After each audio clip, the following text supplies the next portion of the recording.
Hello and thanks for joining us for the CGTN special coverage of the U.S. midterm elections. I'm Anand Naidu. And I'm Sean Cable. Voters are still casting ballots across the country, and of course there's a lot at stake. This election is going to determine which party controls the U.S. Congress. Democrats currently have a majority in both chambers. All of the 435 seats in the House of Representatives are up for grabs. Republicans would need to pick up just 5 seats to win control of the House. Sean, well, let's bring in our guests right now who will join us throughout this hour. Adolfo Franco is an attorney and Republican strategist, and Douglas Sloan is vice president of the NAACP's DC chapter and principal at National Capital Strategy Group. Thanks to both of you for being with us.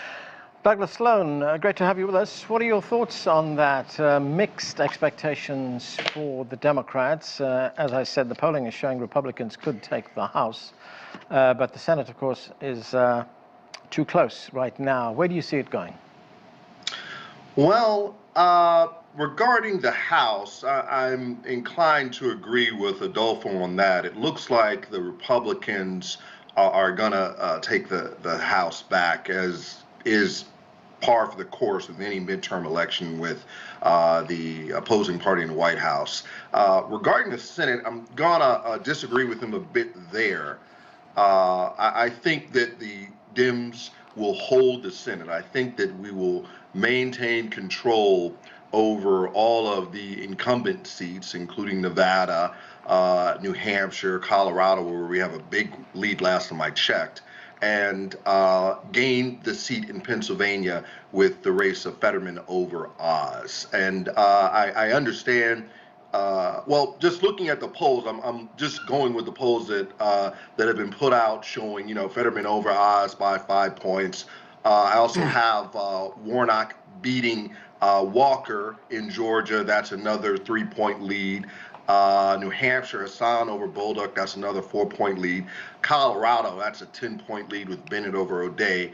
And so that's just dealing with the incumbents. And I say this because Republican pollsters, it's a very interesting phenomena that we've been looking at this cycle. Republican pollsters have been flooding the zone with a number of polls that have been showing a heavy rightwards lean towards their candidates, which seem to come in conflict with some of the history that we've seen in some of the numbers that we're getting back regarding voter registration of young voters with Gen Z, as well as heavy early voter turnout in those states, which tends to lead towards Democrats. So in terms of some of those polls that are showing Republicans with the lead, I think that we're going to be surprised tonight and tomorrow. I think that, like I said, I think that Dems will at least hold on to the Senate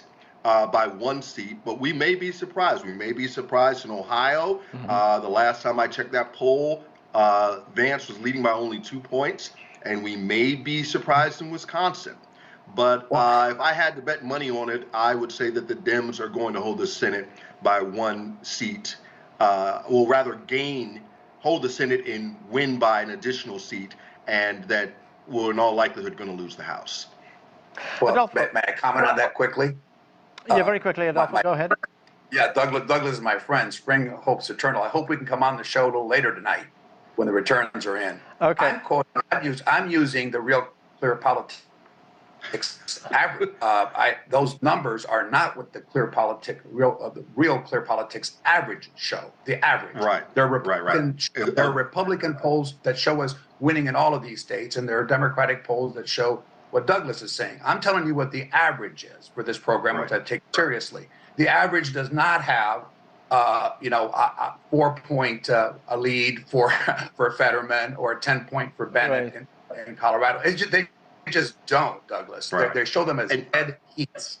And I understand everything that you're saying, Adolfo, but you missed what I said earlier. Republican pollsters have flooded the zone with a lot of heavy leaning rightwards polls, maybe in an effort to, some people are surmising, an effort to try to depress Democratic turnout.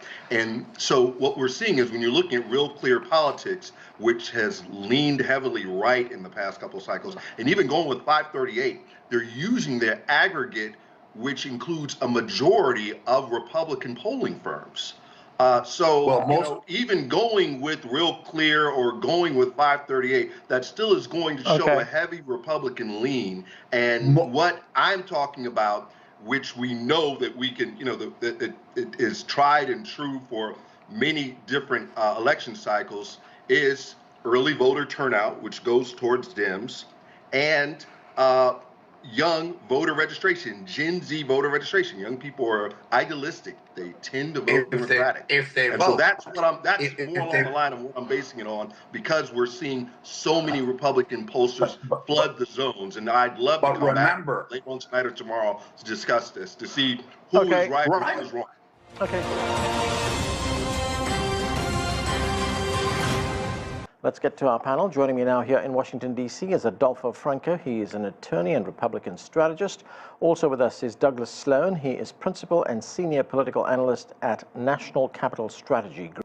Well, first, I think it's important in this program to recognize that Douglas, my friend Douglas, called this election spot on 2 weeks ago, and I have to congratulate him. He was the person that said this was going to be far closer and the Democrats going to do far better than expected, and that's indeed what happened. So I think that needs to be stated.